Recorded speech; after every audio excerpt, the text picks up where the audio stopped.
नमस्कार दोस्तों, wait glorious academy में एक बार फिर से आपका स्वागत है। नमस्कार। वेटनरी सर्जरी के अंदर अपन एनेस्थीसिया का जो चैप्टर है उसी को अपन कंटिन्यू कर रहे हैं। एनेस्थीसिया के अंदर आपको बताया लोकल एनेस्थीसिया और जनरल एनेस्थीसिया और एनेस्थीसिया से संबंधित विभिन्न तरह की परिभाषाएं, ट्रंक्विलाइजर, एनाल्जेसिया, इसके अलावा बैलेंस्ड एनेस्थीसिया, ये सब आपको बताया। अब अपन आज मुख्यतः पढ़ते हैं लोकल एनेस्थीसिया को। तो लोकल एनेस्थीसिया जो होता है, लोकल एनेस्थीसिया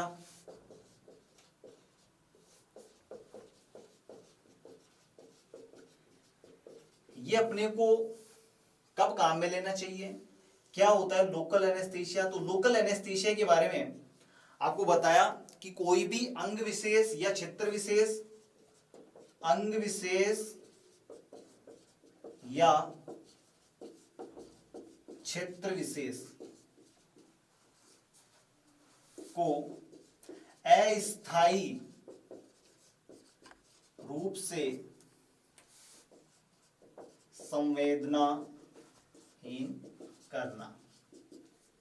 पहली कंडीशन तो ये होती है इसमें, अंग विशेष या क्षेत्र विशेष को अपन करते हैं, पूरा एनिमल बेहोश नहीं होता, पूरा जानवर बेहोश नहीं होता है,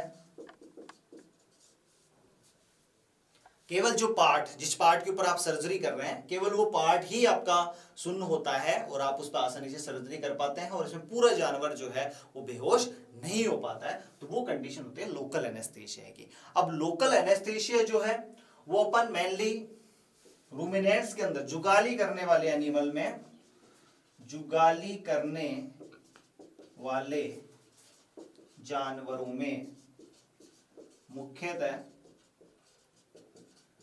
काम में लिया जाता है।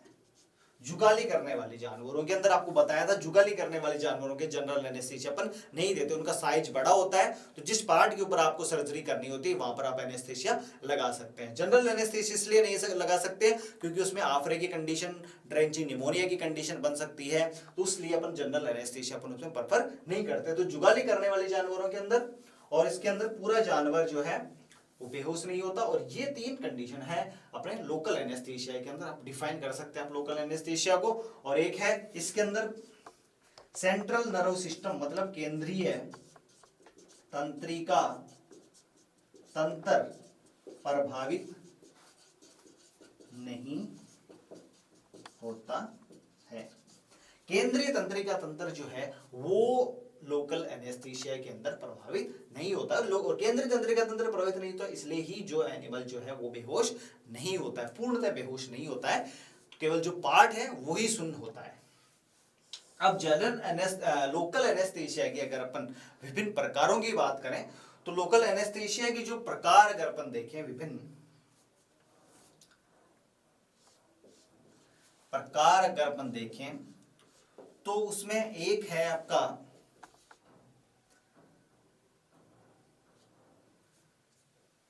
टॉपिकल, एक है infiltration,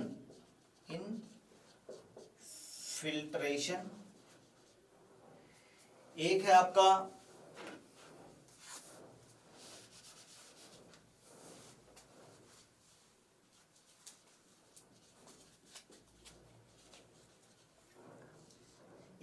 field block,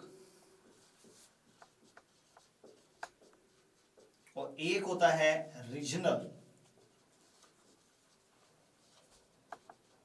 regional local anaesthesia. ये इसके अलावा और भी कुछ होते हैं, लेकिन इसमें इंपॉर्टेंट जो है वो आपके लोकल के अंदर यही होते हैं। इसके अलावा भी अगर आप देखें तो एक होता है इंट्रावीनस रीजनल एनेस्थीसिया। तो ये मुख्य 5 प्रकार हैं लोकल एनेस्थीसिया के। अब अपन एक एक इनको डिस्कस करते हैं कि टॉपिकल एनेस्थीसिया क्या होता है। टॉपिकल मतलब नाम से ही है, टॉपिकल का मतलब होता है सतह। तो ये कोई भी जो सतह है, जैसे आपकी स्किन के ऊपर आप इसको अप्लाई कर सकते हैं, या म्यूकस मेम्ब्रेन जो होती है, जैसे आप अपनी मुंह की मुकश मेम्ब्रेन के ऊपर, फीमेल के अंदर वेजाइना की मुकश मेम्ब्रेन के ऊपर, वल्वा के ऊपर आप इसको अप्लाई कर सकते हैं। तो ये जो होता है topical anaesthesia, topical local anaesthesia, ये जो है आप स्किन त्वचा के ऊपर काम में ले सकते हैं, या म्यूकस मेम्ब्रेन के ऊपर आप काम में ले सकते हैं। त्वचा या म्यूकस मेम्ब्रेन को शून्य करने के लिए आप टॉपिकल एनेस्थेशिया काम में ले सकते हैं। जैसे आप अगर अपनी स्किन के ऊपर बहुत देर तक ठंडी बर्फ अगर आप रख देते हैं तो वो पार्ट थोड़ा सा एनेस्थेसिया हो सकता है। इसके अलावा अगर आप ईथर की भाप का स्प्रे भी करें आप अपनी स्किन के ऊपर, तो वो पार्ट भी जो है थोड़ी देर तक शून्य हो सकता है। तो अगर आपको स्किन के अंदर कोई पेन हो, या अगर मुंह के अंदर कोई छाले हो जाए, पेनफुल कंडीशन अगर कोई भी हो, तो आप उसको लगा सकते हैं। तो ये मुख्यतः जेल के रूप में, मलहम के रूप में या स्प्रे के रूप में होते हैं। ये जो टॉपिकल एनेस्थेशिया जो होते हैं, ये मुख्यतः मलहम, स्प्रे के रूप में या जेल के रूप में होते हैं। तो टॉपिकल एनेस्थेशिया आप ईथर को काम में ले सकते हैं, आइस को काम में ले सकते हैं, बर्फ को काम में ले सकते हैं। इसके अलावा लिग्नोकेन ये सभी में आता है। लिग्नोकेन हाइड्रोक्लोराइड की जेल आती है, इसको आप एनेस्थेशिया के लिए लोकल अप्लाई कर सकते हैं। तो ये टॉपिकल एनेस्थेशिया हुआ आपका। तो टॉपिकल एनेस्थेशिया आप स्किन के ऊपर रगड़ सकते हैं। म्यूकस मेम्ब्रेन मतलब मुंह की त्वचा, मुंह के अंदर जो है आपकी, उसके ऊपर आप अप्लाई कर सकते हैं। वेजाइना, वल्वा एनिमल के अंदर आप अप्लाई कर सकते हैं।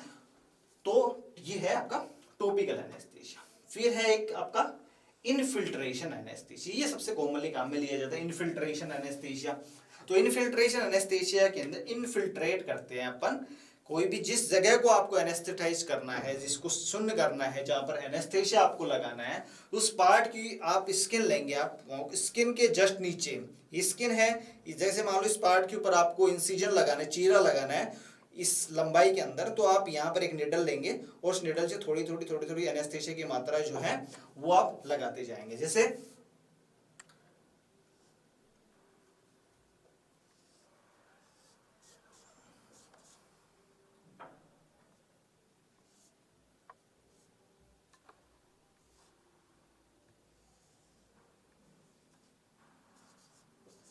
ये कोई एनिमल है, और अगर आपको यहां पर कोई इंसिजन या चीरा लगाना, इस पार्ट के ऊपर एक छोटा सा पार्ट है, आपको बड़ा दिखाया है, इस पार्ट के ऊपर अगर आपको चीरा लगाना है, इस तरह से चीरा लगाना है इसी डायरेक्शन के अंदर, तो आप क्या करेंगे, एक निडल लेंगे, 20 ml की ले सकते हैं या 10 ml की ले सकते हैं। इसके साथ 18 गौज की एक निडल ले सकते हैं और इसके अंदर लोड कर सकते हैं। लोकल एनेस्थेशिया के रूप में मुख्यतः लिग्नोकेन हाइड्रोक्लोराइड 2%, यही मुख्यतः काम में लिया जाता है। 2% लिग्नोकेन हाइड्रोक्लोराइड, इसको आप उसके अंदर भरें और ये सरफेस है, सबसे पहले इसको यहाँ पर इंसर्ट करें, तो थोड़ी सी मात्रा यहाँ पर डालें, फिर थोड़ी सी यहाँ पर, थोड़ी सी यहाँ पर, थोड़ी सी यहाँ पर, थोड़ी सी यहाँ पर, थोड़ी सी यहाँ पर, इस तरह थोड़ी थोड़ी मात्रा, मतलब आधा से 1 ml जो है यहाँ छोड़ो, फिर आधा से 1 ml यहाँ पर छोड़ो, फिर आधा से 1 ml यहाँ पर छोड़ो, यहाँ पर छोड़ो, यहाँ पर। तो इस पूरी लाइन के अंदर जो है आपका ये जो पार्ट जो है, जहां जहां पर आपने एनेस्थेशिया लगाया है वो पार्ट सुन्न हो जाएगा। अब यहाँ पर इस पार्ट के ऊपर अगर आप चीरा लगाते हैं तो एनिमल को बिल्कुल भी दर्द नहीं होगा। तो ये है इनफिल्ट्रेशन।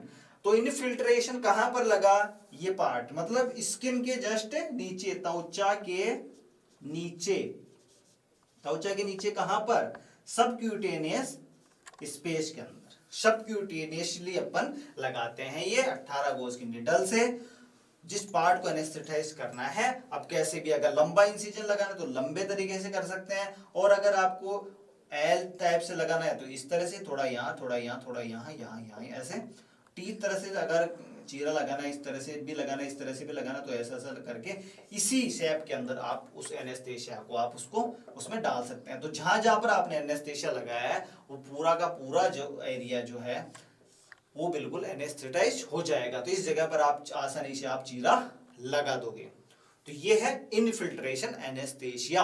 तो इसमें इनफिल्ट्रेशन एनेस्थीसिया में डोज कितनी जाएगी ये डिपेंड करता है कि आपका एरिया जो है, इंसिजन लाइन जो है वो आपकी कितनी बड़ी है। अगर ये जो इंसिजन आपको चीरा बड़ा लगाना है तो आपको ज्यादा आपको डोज लगानी पड़ेगी, छोटा सा एरिया ही है तो फिर आपको डोज जो है वो थोड़ी ही लगानी पड़ेगी। तो इनफिल्ट्रेशन एनेस्थीसिया के अंदर जो डोज है वो एरिया के ऊपर डिपेंड करती है कि इंसिजन जो है, आपका चीरा जो है वो कितना लंबा है। तो ये हुआ आपका इनफिल्ट्रेशन एनेस्थीसिया। अब इनफिल्ट्रेशन के बाद में अपने पास में आता है फील्ड ब्लॉक एनेस्थीसिया।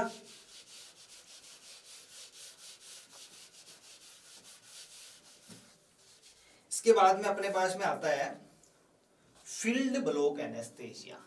इसके अंदर भी अपन क्या करते हैं कि फील्ड ब्लॉक एक छोटा एरिया जो है, लेकिन इनफिल्ट्रेशन से बड़ा एरिया जो होता है वो इसके अंदर फील्ड ब्लॉक के अंदर अपन डिसेंसिटाइज कर देते हैं, उसको डिसेंसिटाइज अपन कर देते हैं। मुख्यतः फील्ड ब्लॉक एनेस्थीसिया जो है उसी का टाइप है एक ring block anaesthesia. Ring block anaesthesia ये 5 स्टार है, आने की बहुत ज्यादा संभावना रहती है एग्जाम में। रिंग ब्लॉक एनेस्थीसिया, तो एक रिंग शेप के अंदर सबसे खास बात फील्ड ब्लॉक एनेस्थीसिया की जो है वो फील्ड ब्लॉक एनेस्थीसिया किस तरह से लगाया जाता है।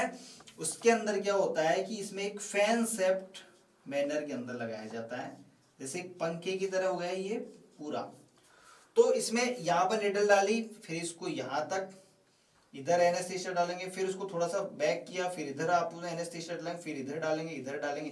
तो एक फैन की तरह, एक पंखे की तरह, पंखा जैसे होता है उस पंखे की तरह से निडल को इधर लगाया, फिर इधर, फिर इधर, फिर इधर, फिर इधर, फिर इस तरह। तो एक फैन शेप्ड मैनर के अंदर एक पंखा जो होता है उस तरीके से उस पैटर्न के अंदर आप एनेस्थीसिया लगाते हैं। तो इस पूरे भाग के अंदर जो भी नर्व्स जो होती हैं या नर्व तंतु जो होते हैं वो सारे तंतु जो है वो डिसेंसिटाइज हो जाएंगे। तो एक बड़ा एरिया, इससे थोड़ा बड़ा एरिया जो है वो इससे संवेदनाहीन हो जाएगा। इसी का प्रकार है रिंग ब्लॉक एनेस्थीसिया। तो इसके अंदर फील्ड ब्लॉक एनेस्थीसिया का सबसे इंपॉर्टेंट पार्ट है कि ये जो है फैन शेप्ड मैनर के अंदर, फैन शेप्ड मैनर के अंदर मतलब पंखे की आकृति में, पंखे की आकृति में लगाया जाता है। ये सबसे इंपॉर्टेंट है। ये दो इसमें काफी खास है। ये 5 स्टार आप इसको मार्क करेंगे दोनों को। फैन शेप्ड मैनर, पंखे की आकृति में, और रिंग ब्लॉक एनेस्थीसिया। तो रिंग ब्लॉक एनेस्थीसिया क्या है, एक फील्ड ब्लॉक एनेस्थीसिया है। और रिंग ब्लॉक एनेस्थीसिया जो है वो कहां पर लगाया जाता है, रिंग ब्लॉक एनेस्थीसिया आपको बता दें। अगर जैसे मान लो कि कोई बकरी जो है उसका थन फट जाता है, उसे दूध निकलने लग जाता है, थन फट जाता है, इसको बोलते हैं टीट फिस्टुला बन गया या टीट लेसिरेशन हो गया, टीट फिस्टुला बन गया या टीट फट गया। लेसिरेशन मतलब थन का फटना, थन का फटना। तो इस कंडीशन में जैसे ये एक बकरी है और इसका ये जो है ये थन है, टीट है,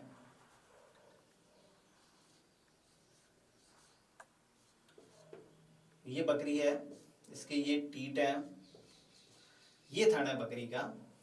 तो ये जो थन है अगर ये फट गया तो इस पार्ट पे आप टाके लगाएंगे। तो टाके लगाने के लिए आपको इस पार्ट को शून्य करना पड़ेगा। तो इसके अंदर एक जो पूरी परिधि जो है, ये जो टीट है इसकी पूरी परिधि के ऊपर आप नेडल लेंगे, पहले यहाँ लगाया, फिर यहाँ लगाया, यहाँ लगाया, यहाँ लगाया, पूरी पेरिफेरी के ऊपर। जैसे ये टीट है मान लो, तो अगर ये टीट है तो इसकी पूरी सर्कल के ऊपर, पूरी परिधि के ऊपर यहाँ नेडल डालेंगे, यहाँ लगाएंगे, यहाँ लगाएंगे, फिर इधर वापस इसको थोड़ा खींचेंगे, फिर इधर की साइड में लगा देंगे। तो एक पंखे की तरह बन गया ये पूरा। निडल को यहाँ डाला, पहले इधर लगाया, फिर इधर लगाया, फिर इधर लगाया, तो सारी डायरेक्शन के अंदर आपने उसको लगा दिया। तो ये पूरा जो है एक रिंग की तरह बन गए पूरे। जैसे रिंग होती है, अंगूठी जो बनती है, रिंग मतलब एक अंगूठी, अंगूठी जैसे पूरी परिधि के ऊपर लगा दिया इसके अंदर। तो ये रिंग ब्लॉक एनेस्थीसिया हो गया। रिंग ब्लॉक एनेस्थीसिया लगाते हैं टीट फिस्टुला, टीट लेसिरेशन के, ये थन फटता है उस कंडीशन में अपन लगाते हैं रिंग ब्लॉक एनेस्थीसिया। और रिंग ब्लॉक एनेस्थेसिया क्या है, एक फील्ड ब्लॉक एनेस्थेसिया का प्रकार है। तो ये आप याद रखेंगे। रिंग ब्लॉक एनेस्थेसिया कहां पर लगाते हैं, टीथ के ऊपर लगाते हैं। किस तरह का एनेस्थेसिया है, फील्ड ब्लॉक एनेस्थेसिया है। और किस पैटर्न में लगता है रिंग ब्लॉक एनेस्थेसिया, पंखे की आकृति के समान या फैन शेप्ड मैनर के अंदर जो एनेस्थेसिया होता है उसको बोलते हैं फील्ड ब्लॉक एनेस्थेसिया। तो ये पूरा का पूरा जो फील्ड है, ये पूरा क्षेत्र जो है, ये पूरा डिसेंसिटाइज हो जाता है। और अब यहाँ पर इसमें जो सूचर है ये फटा हुआ है, यहाँ पर आप टांका लगा सकते हैं। ठीक है, तो ये है आपका एक field block anaesthesia.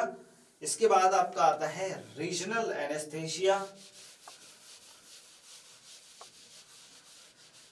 Regional anaesthesia के अंदर इसमें क्या करते हैं, कुछ जो तंत्रिका जो होती है, तंत्रिका जो तंतु होते हैं विभिन्न तरह के, वो उसमें डिसेंसिटाइज होते हैं। रीजनल एनेस्थेसिया की सबसे खास बात क्या है कि रीजनल एक बड़ा एरिया, इन सबसे बड़ा एरिया जो है वो डिसेंसिटाइज हो जाएगा।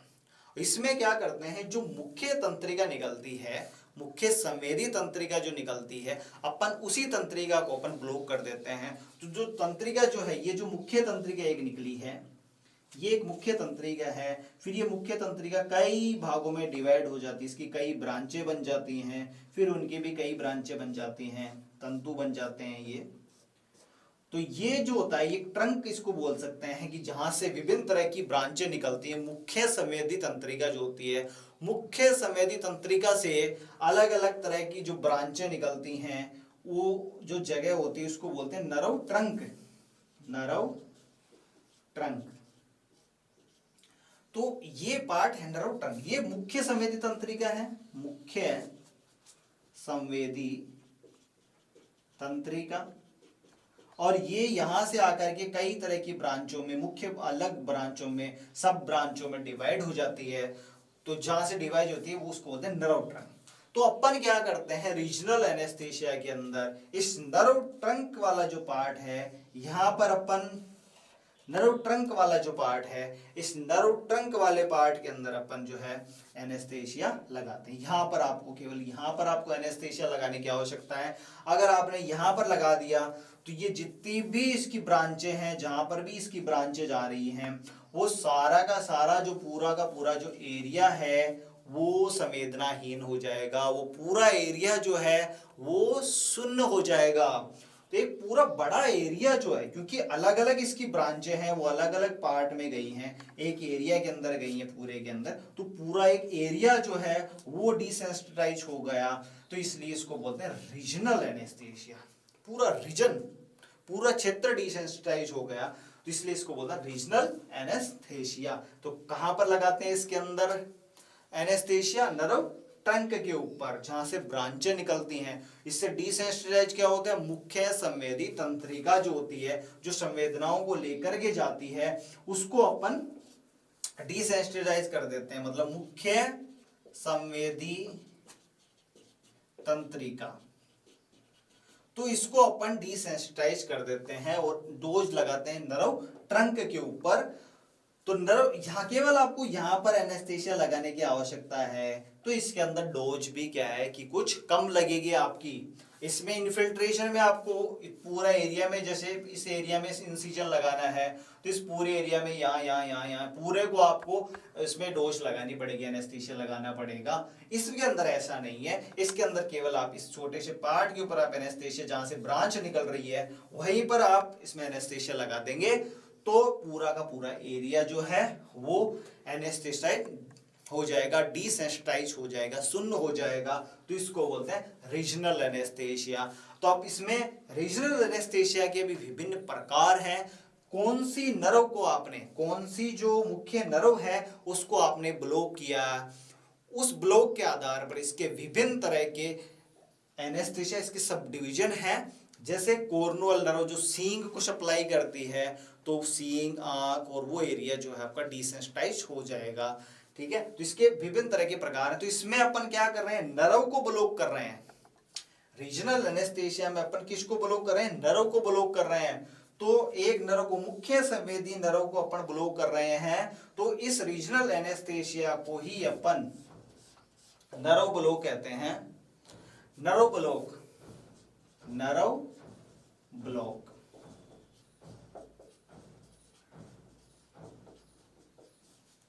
तो रीजनल लोकल एनेस्थेशिया जो है वो एक तरह से नर्व ब्लॉक है। तो ये बहुत इंपॉर्टेंट क्वेश्चन बन सकता है आपका कि नर्व ब्लॉक एनेस्थेशिया जाना जाता है रीजनल एनेस्थेशिया, या रीजनल एनेस्थेशिया को ही अपन नर्व ब्लॉक एनेस्थेशिया अपन बोलते हैं।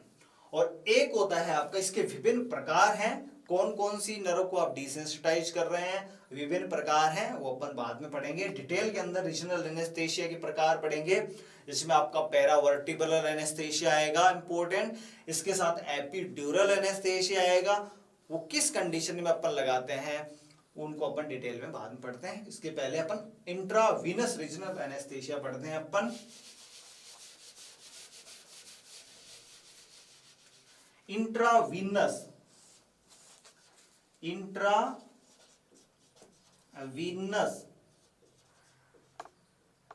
रीजनल एनेस्थेशिया, ये भी एक तरह से इसी का पार्ट है, ये इसको अलग से भी डिवाइड कर रखा है कुछ बुक्स के अंदर। तो इसमें क्या करते हैं, इंट्रावीनस मतलब इसमें वेन में लगाएंगे। अब अपन क्या करते हैं कि मुख्यतः जो जनरल एनेस्थेशिया वो लगाते हैं, वो मुख्यतः वेन में लगाते हैं अपन, बट इसमें भी वेन के अंदर लग रहा है। लेकिन इसमें जैसे वेन के अंदर लगा तो पूरे बॉडी के अंदर सर्कुलेट होता है जनरल एनेस्थेशिया के अंदर। तो इसमें क्या डिफरेंस है, इंट्रावीनस रीजनल केवल एक छोटे पार्ट के अंदर ही रहेगा, तो वीनस वाला ब्लड में अगर चला गया तो पूरे शरीर में जाएगा। तो इसको लोकल कैसे बोला अपन ने, लोकल इसलिए बोला कि भाई जो वेन के अंदर लगा, ये आप कोई टांग है एनिमल की, इसके अंदर विभिन्न वेन आती हैं, इन वेन के अंदर सिफेनस वेन मुख्यतः आती है, इसके अलावा और भी कई तरह की वेन्स आती हैं। इन वेन के अंदर जैसे आपने लगा दिया तो वेन में लगाया तो इंट्रावीनस। अब रीजनल क्यों है, क्योंकि आप क्या करते हैं कि एक टोर्निक्यूट बांध देते हैं, मतलब एक कोई भी बैंडेज वगैरह उसमें बांध देते हैं, उसको टोर्निक्यूट बांध देते हैं। टोर्निक्यूट क्या होता है, टोर्निक्यूट कोई भी एरिया जो होता है उसकी ब्लड सप्लाई को बिल्कुल ब्लॉक कर देगा, बिल्कुल टाइटली बैंडेज कर देते हैं अपन, उसको बांध देते हैं। इसको बिल्कुल टाइट तरीके से अगर अपने बांध दिया तो ये जो ब्लड है वेन से ब्लड जाएगा पूरे शरीर के अंदर, लेकिन आपने इसको बांध दिया तो ये ब्लड जो है वो यहीं पर रुक जाएगा। तो इसी के अंदर वो एनेस्थेशिया, इसी पार्ट के अंदर वो एनेस्थेशिया, यहाँ आसपास में जो है ब्लड है उसी में ये एनेस्थेशिया जाएगा, केवल एक छोटे रीजन के अंदर ही जा रहा है। तो वीनस वेन के अंदर तो डाला, लेकिन ये वेन जो है केवल एक छोटे एरिया के अंदर ही रह गया ये पूरा एनेस्थेशिया का प्रभाव, इसलिए इसको बोलते हैं इंट्रावीनस रीजनल एनेस्थेशिया।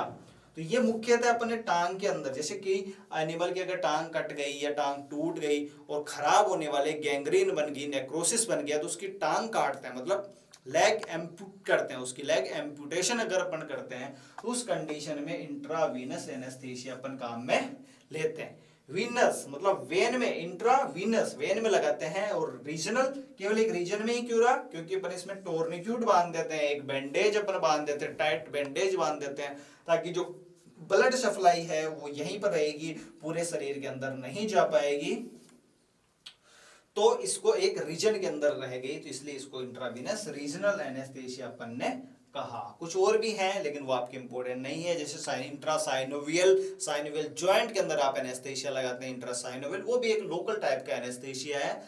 अब डिटेल के अंदर अपन रीजनल एनेस्थेशिया पढ़ेंगे, उससे पहले अपन आपको बताते हैं कि लोकल एनेस्थेशिया के क्या फायदे होते हैं, क्या नुकसान होते हैं, ये अपन छोटा सा एक चर्चा करते हैं।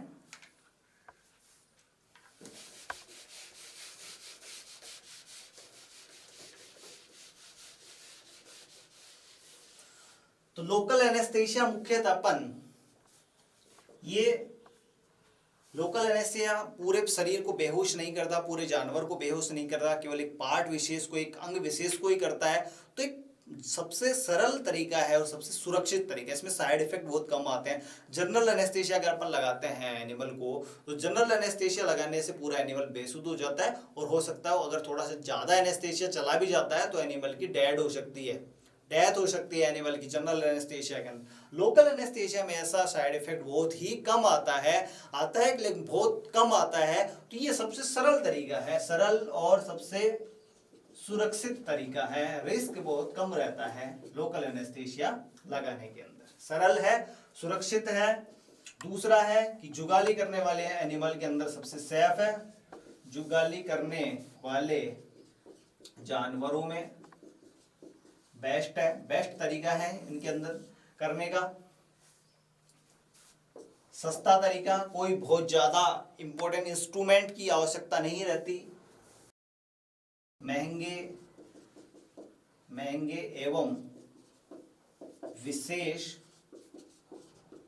उपकरणों की आवश्यकता नहीं होती है। और दूसरा ये है कि अगर एनिमल के कोई बीमारी है, लिवर की आपको बताया था कि लिवर की बीमारी, किडनी की बीमारी, तो वो अगर ऐसा बीमार एनिमल है तो उसमें लोकल एनेस्थीसिया सबसे सेफ होता है। तो अगर बीमार जानवर है या अगर कुछ रोगजनक कंडीशन है, कुछ रोगी परिस्थिति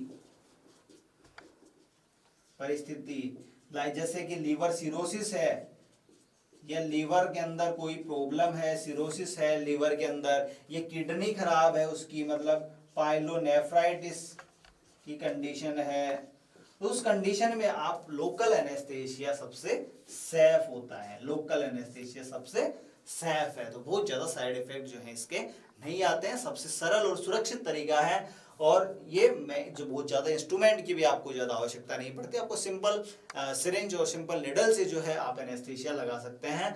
जनरल लोकल एनेस्थीसिया जो है बिल्कुल सेफ रहेगा। और बहुत ज्यादा इंस्ट्रूमेंट और रोगी कंडीशन अगर है तो लिवर सिरोसिस की कंडीशन है, पाइलोनेफ्राइटिस की कंडीशन है, तो इन कंडीशन के अंदर लोकल एनेस्थीसिया सबसे सेफ है। जनरल एनेस्थीसिया अपन उनमें नहीं लगा सकते क्योंकि उनको डिटॉक्सिफाई होने में बहुत ज्यादा टाइम लगता है। इसके अलावा कुछ ड्रॉबैक भी हैं, कुछ हानियां भी हैं लोकल एनेस्थीसिया की। तो इसकी जो हानियां क्या हैं लोकल एनेस्थीसिया की,